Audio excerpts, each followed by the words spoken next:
नमस्कार मित्रों, आज मैं आपको बनास नदी का व्यू दिखाने के लिए लाइव आया हूँ।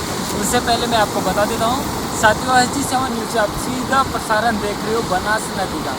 साथियों, बनास नदी पे जो देवली डैम रफ्ता है ये फेमस रफ्ता है, लेकिन ये देवली डैम रफ्ता भी डैमेज हो चुकी है क्योंकि बनास नदी पूरी तरीके से उफान पर है। और ये देखिए साथियों, ये देखिए बनास रफ्ता का ये जो एंगल के रूप में एक सेफ्टी कवर था जिससे लोगों को बचाव रहता था कि कोई बनास नदी में ना कूदे ना बहे। जो सेफ्टी कवर है ये लगभग काफ़ी ताकि मैं आपको घूम करके दिखाऊंगा। उससे पहले आपको मैं बता दूँ साथियों कि इस वीडियो को आप सभी के लिए बहुत ही खास अपडेट है, क्योंकि इसको ज़्यादा से ज़्यादा शेयर कीजिए। मैं शेयर करने के लिए आप सभी को इसलिए बोल रहा हूँ क्योंकि साथियों, जो बनास नदी के नीचे की तरफ रहते हैं, जो लोग बनास नदी के किनारे पर रहते हैं, जो बनास नदी के आसपास रहते हैं, उनके लिए एक दम खतरे का निशान है क्योंकि बनास नदी पूरी तरीके से उफान पर है। लगातार पानी की चढ़त हो रही है, बढ़त हो रही है, जिससे कई लोगों को परेशानियों का सामना करना पड़ सकता है।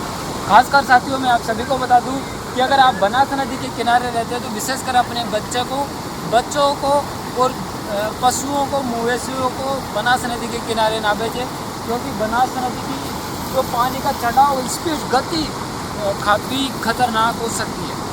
ये एक आपके लिए बहुत ही महंगा भी साबित हो सकता है, क्योंकि बनास नदी में आप सभी को पता लग रहा होगा सोशल मीडिया के माध्यम से एक ना एक दिन रोज़ कहीं ना कहीं की खबर आ रही है। कहीं लोग बह रहे हैं, कोई रेल बनाने के लिए डूब रहे हैं, या फिर साथियों कोई किसी के जानवर बनास नदी में नाले में बह रहे। साथियों, बनास नदी का वह हैं तो अब भी बनास नदी पूरी तरीके से उफान पर है। तो साथियों, बनास नदी से विशेषकर सावधानी बरतना बहुत ज़रूरी है। अगर आप सभी लोग सावधानी बरतेंगे तो मैं 100% दावे के साथ कह सकता हूं कि आप सेफ रहोगे। अगर साथियों आप बनास नदी हो, चाल नाला हो, चाल बांध हो, चाल तालाब हो, चाल डैम हो, साथियों अगर आप यहाँ हल्के में लेकर यहाँ रेल वगैरह बनाने की कोशिश करोगे या बनास नदी में घूमने जाओगे या किसी नाले नदी में घूमने जाओगे तो आपके लिए ये खतरा साबित हो सकता है। साथियों, बड़ा दुख की बात है कि सवाई माधोपुर डिस्ट्रिक्ट में बाढ़ जैसे हालात हो रखे हैं। पूरे माधोपुर में कई ऐसे गाँव हैं जो पूरी तरीके से बाढ़ की चपेट में आ रखा है। कई छोटे बड़े बांध भी जो माधोपुर डिस्ट्रिक्ट में थे वो टूट चुका है, जिससे काफ़ी लोगों को कई प्रकार के नुकसान हुए। कई लोगों के खाद्य सामग्री तक बाढ़ में डूब गई है या ख़राब हो गई है या बह गई है, या कई व्यक्तियों के रहने का मकान होता है वह भी टूट चुका है, बच चुका है, पानी में पूरी तरीके से समा चुका है। और उसी प्रकार साथियों, पूरी तरीके से ये विशेषकर न्यूज़ इसलिए दे रहा हूँ साथियों क्योंकि इधर से बनास नदी उफान पर है। यहाँ से कुछ किलोमीटर आगे जाओगे तो यहाँ गलवा नदी है, फिर आगे जाओगे तो चोरू पचालू बांध है, फिर इधर जाओगे तो सूरवाल बांध है, फिर माधोपुर में आगे जाओगे तो साथियों बोदल पुल है। वे पूरा तरीके से हर जगह का रास्ता पूरी तरीके से बंद हो रखे हैं। तो साथियों सभी को विशेष अनुरोध, अपील है कि सावधानी बरते।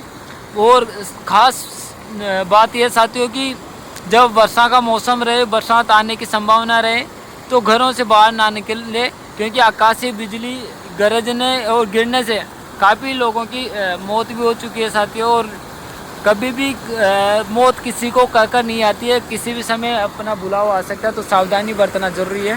कुछ दिनों की बात है, उससे पहले मैं आपको बनास नदी का व्यू, शानदार व्यू दिखा देता हूँ साथियों। ये साथियों 2019 में आई थी, उसकी अपेक्षा बनास नदी जो 2025 में 19 की अपेक्षा थोड़ी कम है, लेकिन जो 19 में थी वो भयंकर रूप था, उसका काफ़ी ज़्यादा पानी था। लेकिन फ़िलहाल 2025 में भी बनास नदी पूरी तरीके से उफान पर है। और साथियों अभी ये भी सूचना मिल रही है कि बिसलपुर से और ज़्यादा पानी आने की संभावना है। तो साथियों आप फटाफट से जाकर SG7 न्यूज़ को सब्सक्राइब कर लीजिए, फॉलो कर लीजिए, ताकि आपको हर अपडेट मिल सके। जय हिंद, जय भारत।